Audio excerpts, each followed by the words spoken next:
This is the Dacia Duster and it represents amazing value for money. Now I've got a Duster, but it's not quite such good value. You see, my Duster is a pedigree cat. He's called Duster. Unfortunately, because he's so inbred, he costs quite a bit in vet bills, and I think if you add up the cost of buying him and all the vet bills, he probably comes to more than the cost of this car, which starts from £9,500. Now if you click up there to go to carwow.co.uk, you can compare offers at dealers and buy at a price you're confident in. Now the great thing about this car is that it's priced the same as a Super Mini. Yeah, obviously it's a larger SUV type of vehicle, and therefore is way more practical. So the boot, look at that. It's a decent size. I'm just going to remove this, and there's nowhere to store the parcel shelf in the car, but that's common with quite a lot of vehicles. But the space is really good. Now, there's not much of a lip to lift stuff over, so there we go, it's easy. And you've got a huge square boot, some practical features as well, such as tethering points, a 12-volt socket up there for charging things. And if you want to fold the seats down, you just lean in, and the levers are easily accessible. There we go. And then you've got much more space. The only slight issue is this ridge here, which makes it a bit harder to slide things to the front of the car. But once again, given this car's price, I can forgive it at that. Now let's move on to the back seats. So I'll just pop these back. I have to move the seatbelt out of the way, otherwise it's going to snag. There's no clever solutions in this car. It's just, well, it's just built down to a price. So here we go in the back, look. So headroom is actually all right. Knee room, it's not bad, but taller people with long legs will find it a bit tight. You can carry 3 in the back if you need to. It's not the widest car, but it is just about doable. Other than that, yeah, it's all right. So kind of no frills, but not too bad. Now, one of the things about this Duster is that Dacia has recently facelifted it, so it's been given a new grille and some new colours. Inside the front here, you have some shiny bits around the air vents and not a lot else really. So the inside of this car, it is very, very functional. There's no soft touch materials, it's all utilitarian. And then there's some funny quirks about it as well. So, okay, right, this area down here is all an ergonomic nightmare. So the cup holders are kind of just underneath this center console, and so it's a bit awkward to remove your coffee cup. There's a 12-volt socket, which looks like it's been added as a bit of an afterthought. Like someone thought, oh, we need some power down here. Can you just drill a hole, please? And that's what happened. And then there's the control for the electric wing mirror. So when you have the handbrake down, it's kind of covered. Great. That's a bit annoying.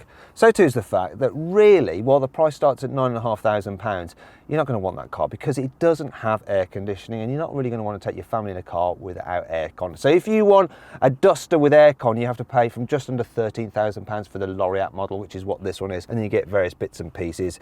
You can upgrade it with sat-nav, and it's not too expensive to do that. It's only about like £400, £500, and it's well worth doing because the system, it's actually okay to use. It's not particularly fast. It doesn't have the best graphics, but it's reasonable given the price, and that pretty much sums up the Duster, doesn't it? Now, if you want to see more information on this car's infotainment system and have another look around the cabin, click up there to watch my detailed infotainment video review.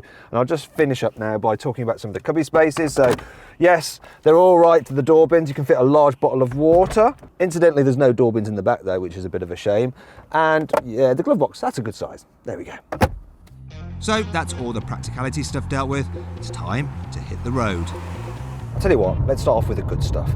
So for the price of a Super Mini, you get a car with a nice raised driving position, so you get a good view over traffic. There's a slight, well, quite a big blind spot actually created by this area here, but the rest of the car has great visibility.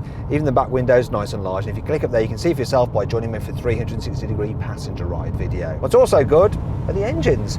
So ignore the 1.6 entry-level engine and focus on the 1.5 litre diesel, which is punchy and economical, or the 1.2 turbo petrol in this, which is pretty sprightly and should give good economy as well. So, well, Dacia claim 46 miles per gallon, the trip computer says 37. It's all right. One thing that is quite good that people will like is that this car's got very soft suspension. So if you're driving it in town, you can fly over speed humps and potholes and it just soaks them up. However, that does bring me on to what's not so good about this car. So The suspension, yeah, it is nice and soft, but it still does kind of fidget a bit, and if you hit big sudden bumps, you feel them like through the steering wheel and coming through into the cabin. Also, it's not the most comfortable car to drive over long distances. Now, part of the reason for that is that the seats offer no support at all. I mean, they're all squidgy, and yeah, you end up kind of like in a collapsed mess like this with really bad posture behind the wheel. Then there's the noise, so you get quite a lot of tyre roar, you get a lot of wind noise. And yeah, it can make this car a little bit of a pain over longer distances. And then there's the handling. So there isn't really much handling. So yeah, that's what it's like. There doesn't seem to be much going on in terms of communication between the steering wheel and the front wheel. So I point the steering wheel in one way, and yeah, it's a vague suggestion of where the car should go. I mean, it does grip the road okay, and it's going to be secure enough for most people, but yeah, you don't want to drive it too fast down a twisty road because the car just won't like it. And that brings me on to the safety. So this car has a 3-star Euro NCAP rating, which everyone will go, oh my God, Chokara, that's terrible. But the reason it scored so badly was because the entry-level car, which basically comes with nothing on it, was the one that Euro NCAP tested. And that didn't have, at the time, electronic stability program as standard. All cars do now have that as standard though. What is to worry about is the fact that really overall this car does feel like something for the 1990s to drive. There, I said it. Sorry Dacia, it's true. Not everything about the Dacia Duster is perfect. Here's 5 annoying things about it. You have to pay extra for the sat-nav, and it's mounted really low down, so you have to take your eyes right off the road to be able to see what's going on. And that's not a very good idea. Parts of this car feel really old-fashioned, so the horn, it's not there, it's there. It's like in an old Clio. And then there's the fact that if the car's locked, you can't open the doors by doing that, you have to use the central locking to escape. You can move the steering wheel up or down, but it won't go in nor out, so you may find it a bit tricky to get your ideal driving position. The fuel filler flap is unnecessarily large, and you have to take the cap off by using the key. Welcome back to the 90s. This particular car hasn't done many miles, yet look, already the boot mat is disintegrating, and check this out. Dacia has spent loads on sound deadening. Thankfully, the Dacia Duster has plenty of cool features which help to make up for all this. If you've got a rubbish memory, no fear. This car will always remind you the exact model you bought. Duster, Duster, and Duster. Yes, I think without doubt this car is definitely a Duster. For 600 quid you can get a chrome styling pack to make your Duster look like a proper cool, tough SUV. Hooah! You can get the Duster with all-wheel drive, and it's got a lockable differential. So that means it's actually pretty decent for going off-road. The Duster's front window is exactly the same as that used on the Sandero and the Logan to keep production costs down and make sure this car is as affordable as possible. The location of the USB input up there means you can plug your phone in, pop it up in that cubby to charge, and the cable doesn't drop down in front of the gear knob. Okay, so I'm kind of grasping at straws, but there's not many cool features on this car. You're gonna have to give me a break, it's just dead cheap.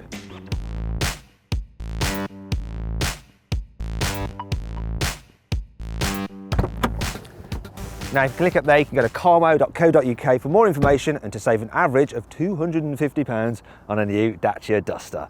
So then, what's my overall verdict on this car? Should you avoid it? Should you consider it? Should you shortlist it? Or should you just go right ahead and buy it?